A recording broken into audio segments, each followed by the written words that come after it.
Good morning everyone. कल जैसे कि हमने देखा था कि एनडीपीएस के पार्ट फर्स्ट में हमने चैप्टर फर्स्ट, सेकंड और चैप्टर थर्ड की हमने सेक्शन 12 तक देखी थी। उसमें मैंने आपको इनिशियल स्टेज पे ये बताया था कि एनडीपीएस एक्ट के अंतर्गत जो सब्सटेंसेज है, जिसके अंतर्गत अफीम है, गांजा है, चरस है, ये सारी चीजें व्यावसायिक रूप से किस प्रकार से इसका उत्पादन किया जाता है, किस प्रकार से इसका क्रय विक्रय, उपयोग, उपभोग, भंडारण इत्यादि किया जाता है, और उसके संबंध में सेक्शन 12 तक एक्ट में कौन कौन से प्रावधान दिए गए हैं, सेंट्रल गवर्नमेंट को, स्टेट गवर्नमेंट को कौन कौन सी पावर्स दी गई है, उसी को कंटिन्यू करते हुए आज हम आगे बढ़ते हैं। चैप्टर थर्ड की जो सिंपल सी सेक्शन है, सेक्शन 13 हमें क्या कह रही है? सुरुचि कर्मक की निर्मित के उपयोग के लिए कोका के पौधे व पत्तियों के उपयोग के संबंध में विशेष प्रकार के उपबंध। ये सेक्शन भी सिंपली गवर्नमेंट को एम्पावर करती है कि कोका पत्तियों के संबंध में आवश्यकता पड़ने पर वो इस प्रकार के और नए प्रोविजन कर सकती है, रूल्स एंड रेगुलेशन बना सकती है। ठीक इसी प्रकार से सेक्शन 14 जो है वो हमें कैनबिस के पौधों के बारे में विशेष उपबंध हेतु सेंट्रल गवर्नमेंट को और स्टेट गवर्नमेंट को शक्तियां प्रदत्त करती है। तो ये तो सिंपली चैप्टर 3 था हमारा। अब हम देखेंगे आज इस एक्ट का चैप्टर 4, जो कि दंडों के मामले में बहुत अधिक महत्वपूर्ण है। सामान्यतः इस प्रकार के प्रोविजंस जो ऑफेंसेस करते हैं, जो आरोपी व्यक्ति होते हैं, वो और अधिवक्ताओं के लिए बहुत अधिक महत्वपूर्ण है। स्टूडेंट्स के लिए भी एग्जामिनेशन के हिसाब से कौन से मामले में कितना दंड दिया जा सकता है, इसके लिए भी ये महत्वपूर्ण है। तो स्टूडेंट्स शुरू करते हैं इस एक्ट का एक important part, chapter 4। Chapter 4 section 15 onwards शुरू होता है, और इसमें जो इसकी इस चैप्टर की पहली सेक्शन है, जिसे धारा 15 के रूप में हम जानते हैं, वो सिंपली हमें कहती है कि पोस्को एक्ट 3 के संबंध में उल्लंघन के लिए दंड। अब यहां मैं आपको बताना चाहूंगा कि जो भी व्यक्ति इस प्रकार का ऑफेंस करते हैं, उनको दिए जाने वाले दंडों को 3 भागों में विभाजित किया गया है। यानी इसमें जितना बड़ा ऑफेंस होगा उसकी सजा यानी उसका दंड उसी प्रकार से बढ़ता हुआ चला जाएगा। इसको 3 भागों में किस प्रकार से डिवाइड किया गया है एक्ट में?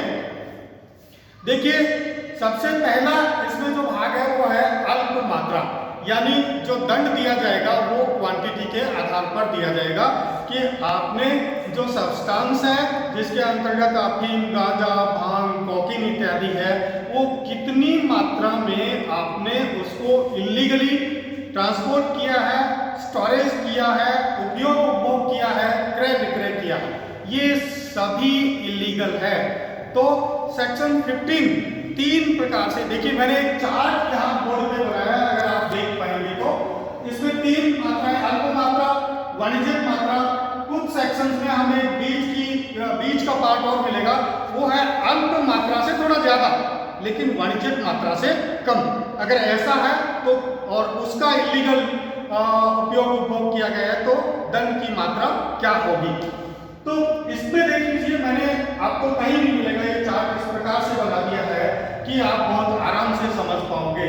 अल्प मात्रा क्या होगी मैंने आपको ये भी बता दिया है इसमें। देखिए, अल्प मात्रा का जो इस एक्ट के शेड्यूल में ऑफिशियल गजट के द्वारा नोटिफाई किया गया है समय समय पे, वो है अल्प मात्रा में अगर 100 ग्राम तक चरस, 2 ग्राम तक कोकीन, 1 किलो तक गांजा और 5 ग्राम तक मॉर्फिन अगर इलीगली इसका उपयोग, उपभोग, ट्रांसपोर्टेशन, स्टोरेज इत्यादि किया जाता है तो वो अल्प मात्रा में काउंट होगी।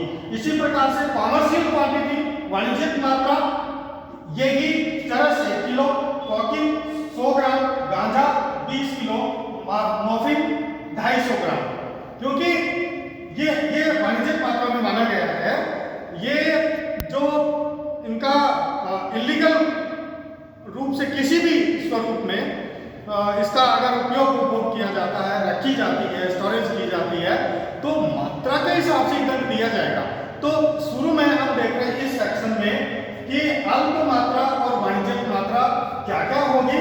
एक चीज मैं बता दूं आपको कि सेंट्रल गवर्नमेंट इस प्रकार की मात्राओं को समय समय पर नोटिफाई कर सकती है ऑफिशियल गजट में प्रकाशित करके। तो ये जो है अब देख लीजिए, और समझने के लिए इसको बहुत इजी करने के लिए कि अलग अलग सेक्शंस में आप पढ़ेंगे तो बहुत ज्यादा आपको परेशानी होगी समझने में। यहाँ इस चार्ट के माध्यम से एक सिंपल सा चार्ट मैंने आपको बता दिया है कि मात्रा कितने प्रकार की होती है, अल्प मात्रा और वाणिज्यिक मात्रा। अलग अलग जो सब्सटेंसेज है जिसमें चरस, कॉकिंग, गांजा और मॉर्फिन को मैंने केवल 4 सब्सटेंसेज को लिया। इसमें कौन सी अल्प मात्रा में कितनी मात्रा जो है वो इसका वो इलीगल उपभोग किए जाने पर दंडनीय है और वाणिज्यिक मात्रा में दंडनीय है। तो ये आप देख लीजिए कि सेक्शन 15 में जैसा कि कहा गया है कि पॉस्ट हुए प्रिंट के संबंध में उल्लंघन के लिए कितना दंड देय होगा। तो ये दंड मैंने आपको बताया है कि यदि अल्प मात्रा में इसका उपयोग, उपभोग, स्टोरेज, क्रय, विक्रय, ट्रांसपोर्टेशन यानी वाहनों से लाया जाता है, ले जाता है, तो भी ये दंडनीय। तो कितना दंड होगा? 1 वर्ष तक का कठोर कारावास और 10,000 रुपए तक का दंड दिया जा सकेगा।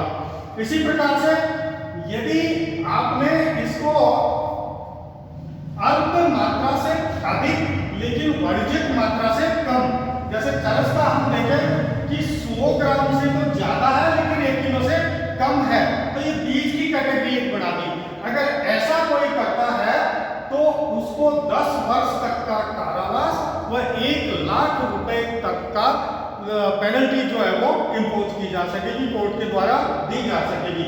और वाणिज्यिक मात्रा में अगर कोई उपभोग करता है तो यहाँ दंड का तरीका और स्वरूप इस सेक्शन ने बदल दिया है। क्या बदला है कि अगर कोई भी व्यक्ति इस प्रकार से दंडनीय अपराध करता पाया गया तो कम से कम साबित हो गया तो 10 वर्ष से 20 वर्ष तक का कठोर कारावास होगा। समझने के लिए मैंने बताया एक्ट में लिखा गया है कि जिसमें कम से कम 10 वर्ष लेकिन जो कि 20 वर्ष तक की हो सकेगी कठोर कारावास से दंडनीय होगा, तथा कम से कम 1 लाख रुपए का जुर्माना जो कि 2 लाख रुपए तक का होगा से दंडित किया जाएगा। इसका मतलब ये है कि अगर इन सब्सटेंसेस के बारे में कोई इलीगल ट्रांजैक्शन करता है तो और वो वाणिज्यिक मात्रा में करता है तो कम से कम उसको 10 वर्ष का कठोर कारावास व 1 लाख रुपए तक का जुर्माना तो लगेगा ही लगेगा। यानी ये तो शुरुआत है, लेकिन कोर्ट जो है वो परिस्थितियों, फैक्ट्स और एविडेंसेस के आधार पर इसे जो सजा हम देख रहे हैं 10 वर्ष वाली उसको 20 वर्ष तक कर सकती है और जो दंड है वो 1 लाख रुपए से बढ़ा करके 2 लाख रुपए तक कर सकती है। तो ये दंडों का स्वरूप सेक्शन 15 में बताया गया है। अब आगे की सेक्शंस को आप अगर आपके ये सेक्शन 15 समझ में आ गई तो 16, 17, 18, 19, 20 को आप बहुत आराम से समझ जाएंगे। तो चलिए नेक्स्ट सेक्शन की तरफ बढ़ते हैं। चैप्टर 4 की सेक्शन 16 है कोका पत्तियों व पौधों के संबंध में उल्लंघन के लिए दंड। इसमें जो कॉकीन है उसकी पत्तियां है उसके बारे में दंड के बारे में प्रावधान बताया गया है।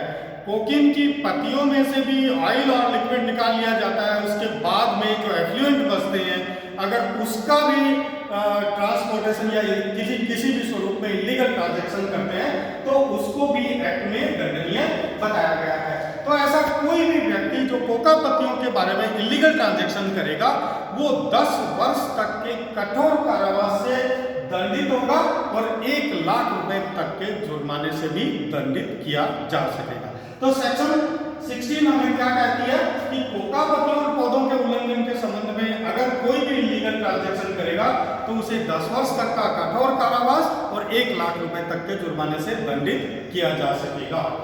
इसी प्रकार से सेक्शन 17 है निर्मित अफीम के संबंध में उल्लंघन के लिए दंड। अगर जो अफीम है उसको प्रोसेस किया गया है उसको एक तरह से परिसंस्करण किया गया है और उसके बाद में उसका कोई इलीगल ट्रांजैक्शन करता है, या मैं वापस क्लियर कर दूं कि इलीगल ट्रांजैक्शन शब्द जो मैं इस्तेमाल कर रहा हूं उसमें इस प्रकार के व्युत्पादों का भंडारण करना, क्रय विक्रय करना, परिवहन करना, उपयोग उपभोग करना या किसी भी स्वरूप में उसको अपने पास रखे जाना शामिल है। तो ये इलीगल ट्रांजैक्शन है। तो जो भी कोई सेक्शन 17 के अंतर्गत निर्मित टॉपिक के मामलों में अगर कोई ऑफेंस करता है तो अल्प मात्रा के लिए 1 वर्ष का कठोर कारावास और 10,000 रुपए का दंड, अल्प मात्रा से ज्यादा लेकिन वाणिज्यिक मात्रा में इलीगल ट्रांजैक्शन करता है तो